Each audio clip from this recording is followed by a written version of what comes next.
Hello everybody.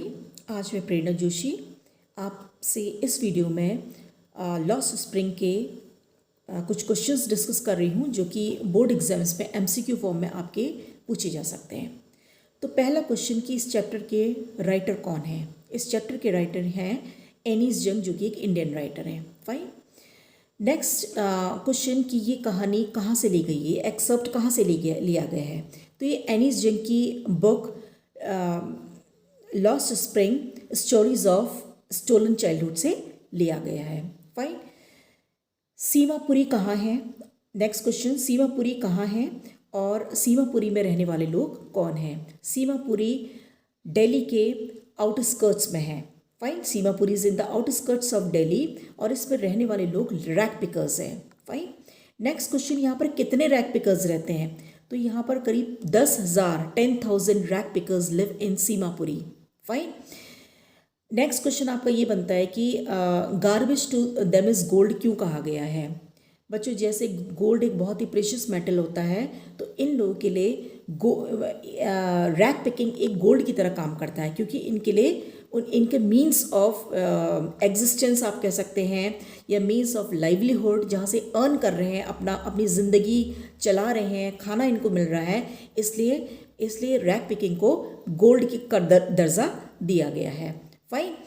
अब यहाँ पर नेक्स्ट क्वेश्चन आपका बनता है कि वाई, ये बहुत बार क्वेश्चन आ चुका है कि बच्चों के लिए रैक पिकिंग का क्या मतलब है और बड़ों के लिए रैक पिकिंग का क्या मतलब है, या फिर ऐसे भी आ सकता है कि वो लोग क्यों जाते हैं बड़े रैक पिकिंग के लिए, बड़े जो सीमापुरी में रह रहे हैं रैक पिकर्स, और छोटे बच्चे क्यों जाते हैं। छोटे बच्चे इसलिए जाते हैं क्योंकि कभी कभी रैक पिकिंग के ढेर में, कभी जब ये ढेर में खोजते हैं तो उनको कभी कभी 1 रुपी कॉइन या 10 रुपी कॉइन मिल जाता है, और जिसकी वजह से इनकी एक्सपेक्टेशन अगली बार के लिए बढ़ जाती है। तो उनको लगता है कि हो सकता है अगली बार हमें फिर से कोई नोट मिल जाए, तो इस उम्मीद में ये फिर से जाते हैं, क्योंकि बच्चे आफ्टर बच्चे होते हैं। फाइन। तो उनके भी कुछ ड्रीम्स होते हैं। तो यहाँ पर इस चैप्टर में यही दिखाया गया है कि बच्चे भले ही वो गरीब पैदा हुए हैं, but they too have some dreams. Fine. उनकी ज़िंदगी में वो भी चाहते हैं कि हम भी अमीर हो जाएं, बट उनके लिए गवर्नमेंट अथॉरिटीज़ कुछ कर नहीं रही है। फाइन। तो बच्चे क्यों जाते हैं, इस उम्मीद में कि शायद हमें कोई 1 रुपी कॉइन या 10 रुपी कॉइन इस गार्बेज में हमें मिल जाए। और बड़ों के लिए it's a means of survival. Remember it, for Elder people it's a means of survival. Fine. अच्छा, अब यहाँ पर एक क्वेश्चन आपका ये बनता है कि सीमापुरी में जब सीमापुरी में ये बोलती है कि बच्चों के पास यहाँ पर शूज़ नहीं होते हैं, तो इनसे बोलती है कि तुम लोग शूज़ क्यों नहीं पहनते हो। तो ये लोग क्या बोलते हैं कि यहाँ पर शूज़ नहीं पहनना अपने आप में क्या है, एक पार्ट ऑफ कल्चर है। फाइन। यहाँ पर कोई भी शूज़ नहीं पहनता, इवन अगर किसी के पास है भी तो भी वो नहीं पहनेगा। Is that clear. नाउ इसके बाद यहाँ पर ये नेक्स्ट क्वेश्चन आपका ये बनता है कि बच्चा ये साहिब आलम का मतलब क्या है। फाइन। साहिब आलम का मतलब है लॉर्ड ऑफ यूनिवर्स। ये क्वेश्चन आपका आ सकता है।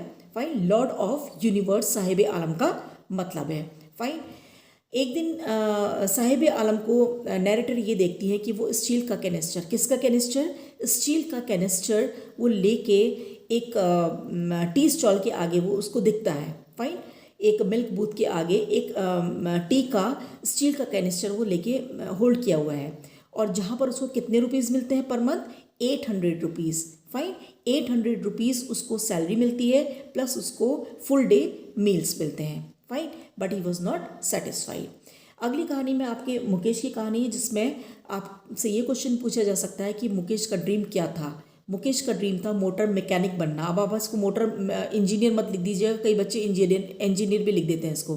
तो मोटर मैकेनिक बनना उसका ड्रीम था, इससे ज़्यादा तो वो उम्मीद भी नहीं कर सकता था। फाइन।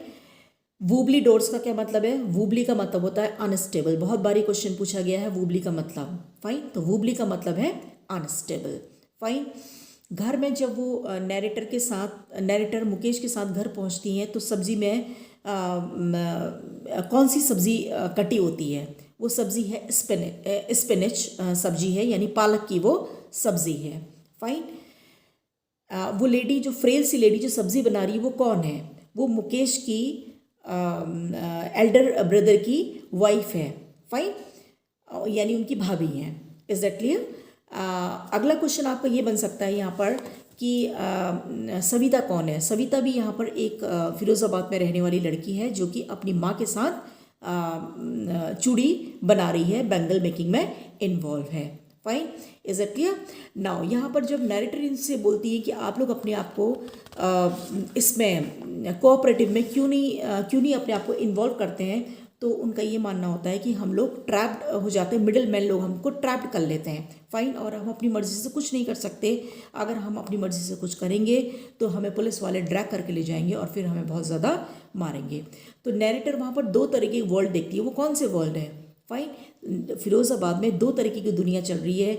एक दुनिया इन गरीब लोगों की जो इस कास्ट में पैदा हुए हैं, फिरोज़ाबाद की फैमिलीज़ में पैदा हुए हैं और इनको इसके अलावा और कुछ नहीं आता सिवाय बैंगल मेकिंग की, और इससे ज़्यादा ये ना तो अफोर्ड कर सकते हैं और ना ही ये कुछ सोच सकते हैं। दूसरा वर्ल्ड है इन ब्यूरोक्रेट्स का, इन पॉलिटिशियंस का, इन लॉ मेकर्स का, पुलिसमैन का। फाइन, जो कि इनके अपलिफ्टमेंट के लिए कुछ भी नहीं सोच रहे हैं। फाइन, और लेकिन इन सारी चीज़ों के बावजूद यहाँ पर क्या दिखाया गया है कि चाहे वो साहिब आलम की बात हो या चाहे मुकेश की बात हो, इन दोनों की आंख में कुछ ड्रीम है, but due to grinding poverty इनकी ज़िंदगी के सपने पूरे होने से अधूरे रह जाते हैं। फाइन, बट मुकेश की आंखों में फिर भी वो एक ड्रीम देखती हैं, जब वो कहता है कि मैं एक मोटर मैकेनिक बनना चाहता हूँ। तो हंसते उससे बोलती क्या तुम प्लेन भी चलाओगे? तो वो शर्मा जाता है, कहता नहीं, मैं यहाँ पर हमारे फिरोज़ाबाद में बहुत कम प्लेन देखने को मिलते हैं, तो मैं मोटर मैकेनिक ही बनूंगा। तो इस तरीके से बच्चों कुछ क्वेश्चंस खास तौर से इम्पॉर्टेंट है। वुबली डोर्स क्या है, साहिब आलम का मतलब क्या है, फाइन, और ये garbage to them is gold का क्या मतलब है, और आपका कितने फिरोज़ाबाद में करीब कितने बच्चे, देखिए आपके साहिब आलम की जब बात हो रही है तो जो कि सीमापुरी में रहता है, वहाँ पर सीमापुरी में 10,000 बच्चे रह रहे हैं और फिरोज़ाबाद की फैक्ट्रीज़ में 20,000 बच्चे काम करते हैं। ये इन्फॉर्मेशन याद रखिएगा। तो इस वीडियो में इतना ही, मिलते रहेंगे। Thank you children.